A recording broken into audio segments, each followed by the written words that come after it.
Hi, I'm Pete Clark from the Autism Info Centre.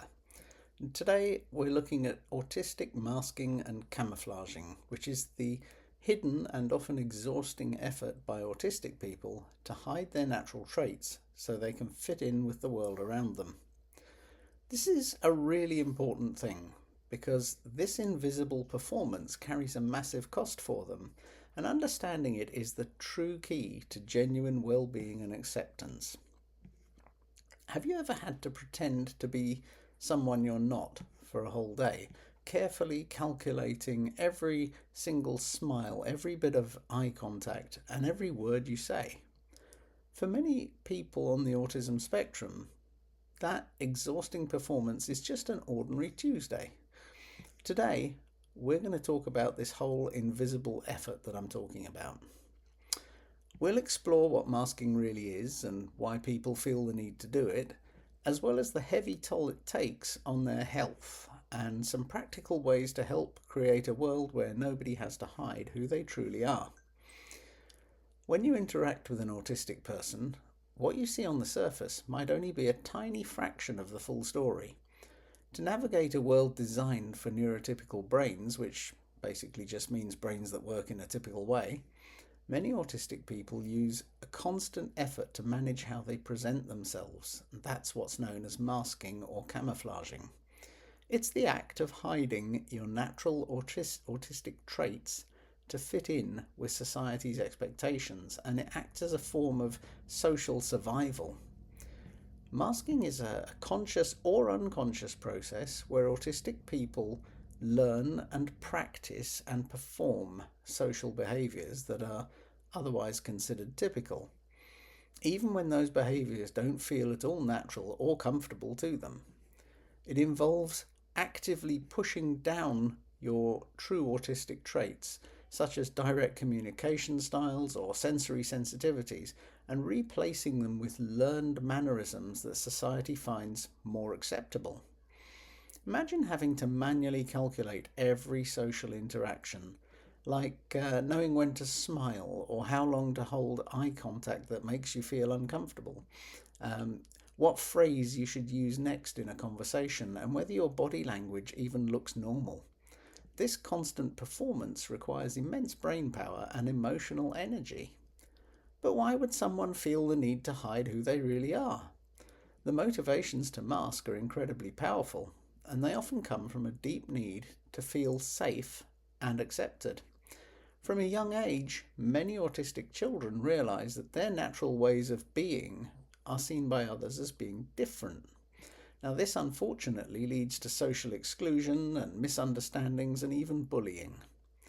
Masking becomes a strategy to bridge that gap. Nobody teaches you to mask, you learn it because you have to.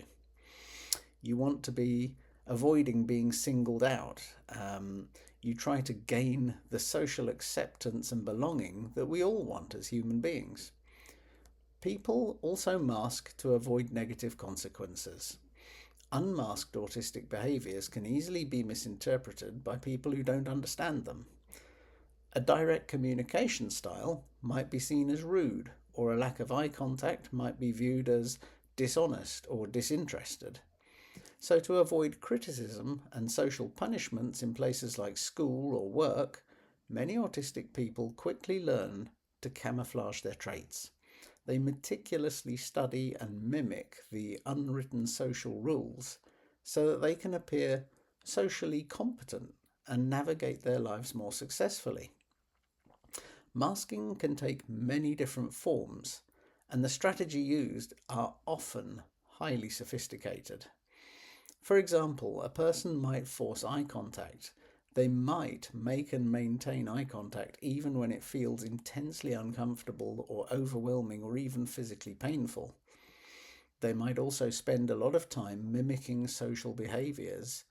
This involves consciously studying and even rehearsing common social phrases or jokes or conversational scripts. They might even mirror the body language and facial expressions of other people to appear more socially tuned in. Another common strategy is suppressing what we know as stimming. So stimming refers to natural self-regulating behaviors. You might see somebody hand flapping or rocking or making vocal sounds. People might actively try to stop these actions in public despite the internal comfort and regulation that those kind of actions provide. And finally, of course, they might tolerate severe sensory overloads, pushing through and enduring overwhelming environments like a noisy party or a brightly lit shop without showing any outward signs of the distress that's happening inside. But sadly, holding all of that in often leads to either a meltdown or a shutdown later on in private. So what is the true cost of this constant performance? Well, while masking can be a strategic tool for short-term survival, its long-term impact on a person's health and well-being is significant and profoundly damaging. The relentless effort of masking is the main contributor to autistic burnout. That's a state of profound physical and mental and emotional exhaustion. It's much more than just feeling tired. It is debilitating. It's a state that leads to a loss of skills and an inability to cope with daily life. Masking also brings severe mental health challenges. The constant pressure, the performance anxiety, the suppression of your authentic self, all of these significantly increase the risk of developing conditions like anxiety disorders, depression, and mood disorders. The chronic stress is a really heavy burden to carry. After years of performing a persona, a person can lose touch with their own authentic identity. They can become unsure of their own genuine preferences and needs and personality because they're so used to mimicking everyone else's. That leads to a profound identity crisis where they end up feeling like a stranger to themselves. And on top of all of that, effective masking can be a major barrier to receiving a timely autism diagnosis. When a person becomes really skilled at hiding their traits, their difficulties are very easily missed, not only by their family or their educators, but even their doctors. So this is particularly true for girls and women who are often taught from a young age to be more compliant and socially aware, which leads to a much more intense pressure to mask. So this lack of diagnosis means a person can go for decades, as I did, without the self-understanding and appropriate support that's desperately needed.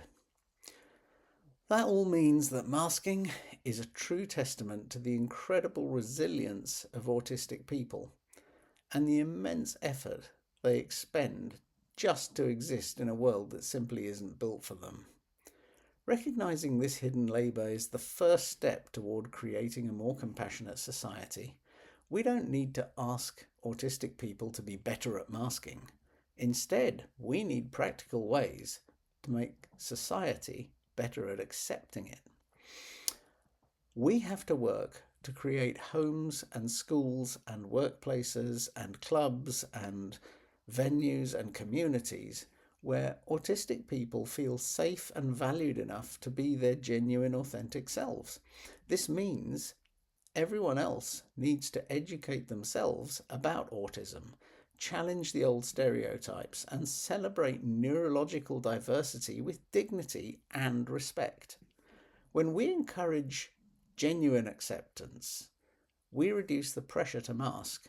That allows autistic people to conserve their precious energy, to connect more genuinely with other people, and we support their overall long-term well-being. Thanks for watching.